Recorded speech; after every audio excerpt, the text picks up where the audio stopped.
Pois é, Marília, esse jogo de hoje é muito importante para esse teste, porque depois dessa rodada o Flamengo tem dois clássicos. E o Flamengo está atrás na tabela. É verdade que tem um jogo a menos, mas ele está lá para trás na tabela. Então, ele tem que ganhar hoje e ter bons resultados nos clássicos, para poder chegar na semifinal até com vantagem, de ter marcado mais pontos que o adversário, e aí ter vantagem de empate, coisa assim. Agora, essa história do Gabriel Bruno Henrique é muito interessante, porque se a gente for lembrar a história desse time, desse elenco, os momentos mais gloriosos foram com Gabriel e Bruno Henrique e depois com Gabriel e Pedro. E, no entanto, o Tite estava esboçando o time com Pedro e Cebolinha, que eu acho até que são, em princípio, os favoritos para jogar contra Botafogo e Vasco. A menos que Gabriel e Bruno Henrique hoje joguem muito bem, façam muitos gols e deem a ele, botem na cabeça dele, Tite, uma pulguinha ali, dizer, poxa, será que não é melhor voltar com a dupla de 2019? No momento, os titulares são Pedro e Cebolinha. O que o Tite está fazendo é dar uma oportunidade para o Gabriel e o Bruno Henrique, porque eles estavam entrando em momentos ruins do Flamengo. Eles estavam entrando quando o Flamengo já tinha desarmado totalmente o seu meio-campo. E agora não. Agora eles vão jogar os dois juntos no ataque, como cansaram de se jogar, sendo municiados pelos 4 jogadores mais talentosos do elenco do Flamengo. O Pulgar, o De La Cruz, o Gerson e o Arrascaeta.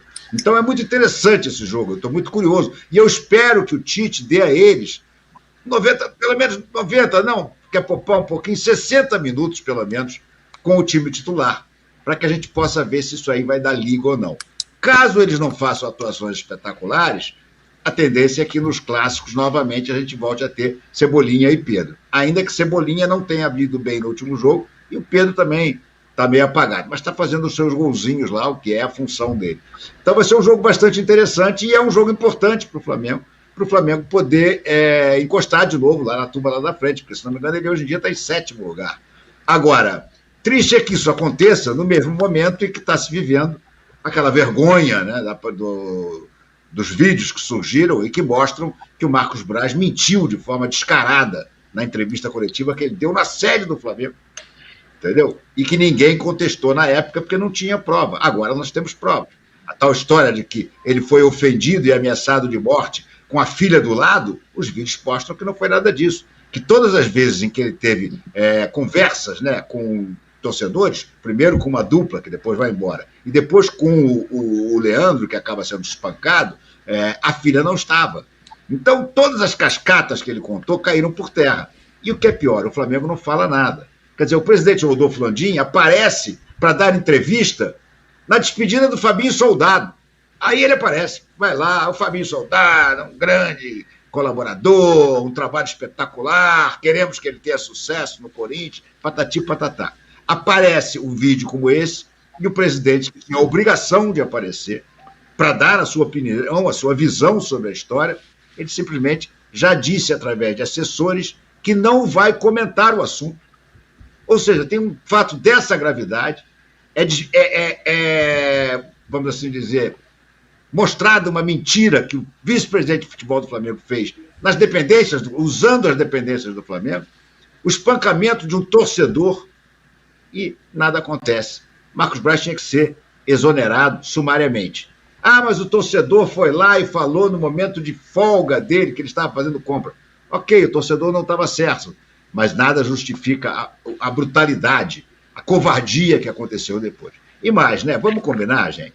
Todo cartola de futebol, quando assume um cargo, sabe que eventualmente ele vai ser cobrado na rua por torcedores quando o time dele não estiver bem. Sempre foi assim e sempre será. Não existe esse papo de, não, eu não podia ser, eu estava num momento meu. Não, você é uma figura pública que dirige um clube de futebol que é o mais popular do Brasil. Você não tem mais momentos seus. Em qualquer lugar você está exposto a alguém chegar, ainda mais falar como fizeram. Eles comentaram, criticaram, ninguém ameaçou ninguém de morte. É um absurdo isso, você vê que não tem a menor chance de ter havido uma ameaça de morte naqueles segundos em que os torcedores se aproximam, falam alguma coisa e vão embora. Então, é extremamente desagradável que a diretoria do Flamengo se omita, mais uma vez, quando o assunto é um assunto um pouco delicado e que exige ética, transparência, uma série de coisas que, decididamente, essa diretoria não tem. Então a solução para o torcedor do Flamengo é torcer que Gabriel e o Bruno Henrique joguem muito hoje, volte a fusão, a famosa fusão que eles comemoram quando eles fazem gol de tabelinha e tal, e pelo menos o futebol jogado dentro de campo, dê alegria. Porque fora de campo, o departamento de futebol do Flamengo só tem dado vergonha. Enquanto o Renato falava, a gente colocou aqui, o André colocou pra gente, o post da Luísa Sá. Eu não consegui ler a outra assinatura. Se você puder colocar de novo, André, e eu vou explicar para quem está assistindo a gente não vai reproduzir neste programa do Alexandre Araújo, da Luísa Sá, as imagens inéditas que mostram uma sequência, como o Renato descreveu, de como foi a chegada dos torcedores, a saída da filha com as amigas, ele indo à porta da loja, como a gente viu no ano passado, agora com mais completo, acho que as imagens do shopping center. A gente não vai colocar, tem um alerta de violência, então um aviso que quem quiser ler o post está no ar, e quem quiser assistir as imagens, elas são de fato fortes, é uma reação desproporcional a qualquer tipo de impropério que esse torcedor possa ter falado em segundos ali, na semana em que o Flamengo jogaria a segunda final da Copa do Brasil, tinha perdido no Maracanã, mas jogaria em São Paulo a segunda final da Copa do Brasil. Bodão, esse Flamengo, ele está vivendo esses dois mundos, né? O mundo da cartolagem, ele é sempre tremeado por uma bagunça, ou mordidas, ou essas notícias estranhas, mas no futebol o trilho com o Tite, que não deu frutos no ano passado, parece estável, pelo menos está no trilho. Olha, Pulgar, Gerson, Arrascaeta e De La Cruz, esse quadrado aí, na mão do Jorge Jesus, o time ia voar, viu? Não tenho a menor dúvida. E com os atacantes que o Flamengo tem, as opções no ataque, além de Bruno Henrique, Gabigol, Cebolinha, Pedro, ninguém tem isso no Brasil, ninguém tem um elenco desse. O Tite tem a obrigação de fazer esse time voar. Porque você tem muito jogador e a coisa não acontece e vai cair no treinador. Porque elenco não falta. Esse meio-campo, por exemplo, é fabuloso. Para mim é fabuloso, pelas características dos jogadores. Não é um quadrado mágico do Pelé, Falcão, Cerezo, Sócrates e Zico, nem comparar, pelas qualidades individuais de cada um. Mas nas características dele, no futebol de hoje, dentro do futebol brasileiro, é o máximo que um time pode ter. Falta zagueiro ainda pro Flamengo. Eu ali acho que está faltando zagueiro de área. Mas o elenco do meio de campo para frente, o Flamengo é um timaço. É quase 2 timaços ali.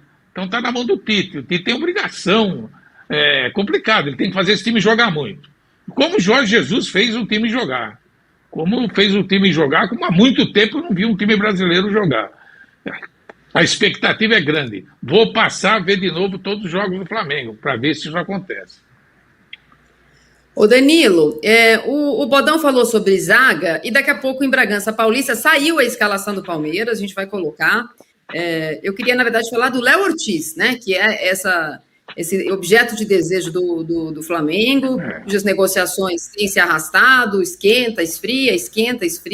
O jogador está sendo usado pelo Caixinha, e está escalado para jogar contra esse Palmeiras que a gente vai ver na tela agora.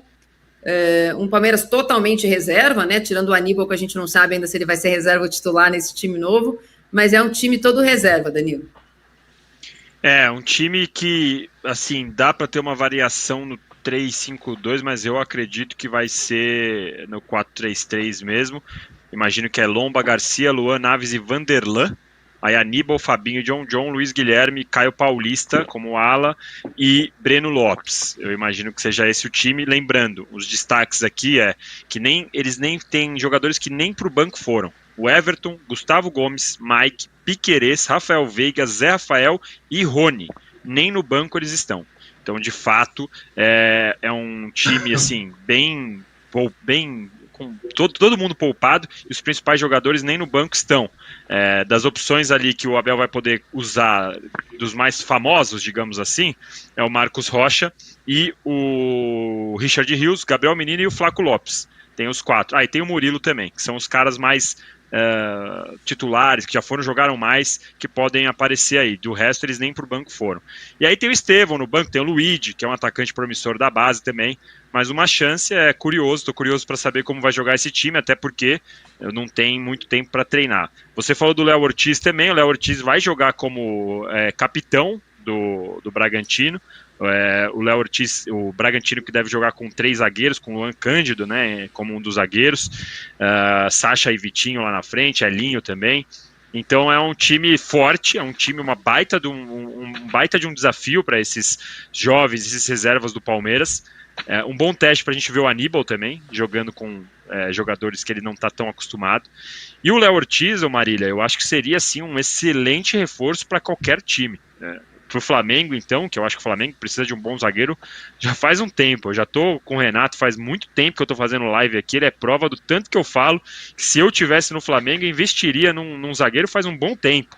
Eu não confio, por exemplo, no Davi Luiz, o Rodrigo Caio, na época que estava, sempre se machucava, sempre estava com problemas de departamento médico. O próprio Léo Pereira é um jogador que vira e mexe assim, a gente não sabe muito bem o que dá para esperar dele, já teve altos e baixos. O Pablo é um jogador que não joga, que talvez volte ao Corinthians. Então o Léo Ortiz seria um reforço assim, de peso, e eu acho que é o cara que falta para o Flamengo olhar e falar, putz, mercado perfeito. É um zagueiro, porque aí com o De La Cruz como uma grande opção e com o Vinha, que já chegou reforçando a lateral esquerda, aí chegando mais um zagueiro, seria um mercado e tanto, assim, não tanto em número, mas assim, peças que chegam com potencial de todos eles podem ser titulares, né? Então é um mercado e tanto do Flamengo, caso conseguisse esse acordo com o Léo Ortiz.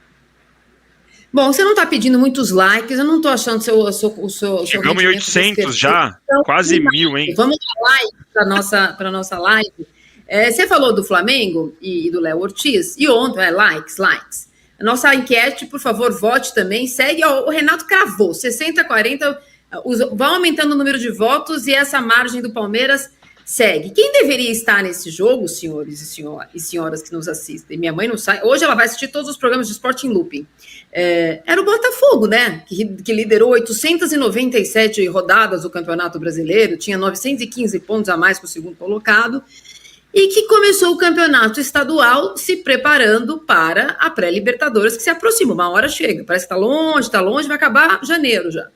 E ontem o Botafogo Bodão em casa tropeçou na Portuguesa, né? Saiu à frente, é verdade. O Thiago Nunes a gente tem os gols do Campeonato Carioca. O Thiago Nunes tem insistido no 3-4-3, né? Ele inverteu a ala direita, o Tietê voltou para o meio. É um time que até esboça, eventualmente, lampejos do que foi o futebol físico do ano passado, mas aí no segundo tempo entrega um empate e não reage. O Botafogo ainda é um time em formação, né? Ele perdeu jogadores importantes, perdeu o Cuesta, perdeu o Adrielson, perdeu o Lucas Perry, enfim, ele está se reformando, trouxe o Jefinho de volta, o Jefinho que voltou bem até, e está à espera do Luiz Henrique. Agora, Marília, com toda sinceridade, eu até entendo, não me lembro quem foi que disse isso aqui, mas disse, olha, o Botafogo precisa de um título rápido para apagar aquela frustração gigante do ano passado de perder aquele campeonato que parecia ganho. Pior do que perder o campeonato, acabar em 5º lugar e ter que disputar a pré-Libertadores. Claro que o Botafogo seria sensacional ganhar o Campeonato Carioca. Não acredito que seja capaz. O que eu acho que o Botafogo precisa é de se classificar para a fase de grupos da Libertadores. Isso sim amainaria bastante aquela baita frustração. Porque se ele cair na pré-Libertadores, e ele corre esse risco, porque ele passando do primeiro adversário, ele tem grande chance de pegar o Bragantino, aí a frustração, aí você vai dizer, olha, o ano de 2023 não serviu para nada, porque a gente entregou um campeonato ganho e nos classificamos para a Libertadores, na pré-Libertadores, e nem chegamos à fase de grupos. Então, o Botafogo tem que realmente se reforçar, se arrumar. O Textor me parece disposto a gastar para isso, né? Fez essa jogada com o Luiz Henrique, na verdade, é uma jogada contábil, essa história que foi o Botafogo que comprou. Na verdade, na cabeça do Textor, ele está comprando o Luiz Henrique para o Lyon. Mas como só pode a temporada ser no meio do ano que vem, tá, ele vai botar o Luiz Henrique para jogar aqui pelo menos até o meio do ano. E se o Botafogo for bem, estiver bem na Libertadores, ele possivelmente deixa o Luiz Henrique até o final da temporada. Mas depois ele vai para o Lyon. Ele, Luiz Henrique, inclusive, fez essa exigência. Ele disse, olha, eu não quero sair da Europa, eu posso passar um período no Botafogo, mas eu quero voltar para a Europa. Então o Botafogo está se reformulando. Queria o Mateuzinho não quis ir, agora está disputando o Pablo, enfim, está se reformulando, ainda está longe de estar pronto, E o Thiago Nunes, eu não consigo achar que o Thiago Nunes vai fazer um grande trabalho no Botafogo, não, sinceramente. Eu não levo muita fé no Thiago Nunes. O Thiago Nunes, para mim, é daquela safra de técnicos, que tivemos vários, que pintaram bem, mas na hora H encruaram. Vamos ver o que ele vai fazer no Botafogo.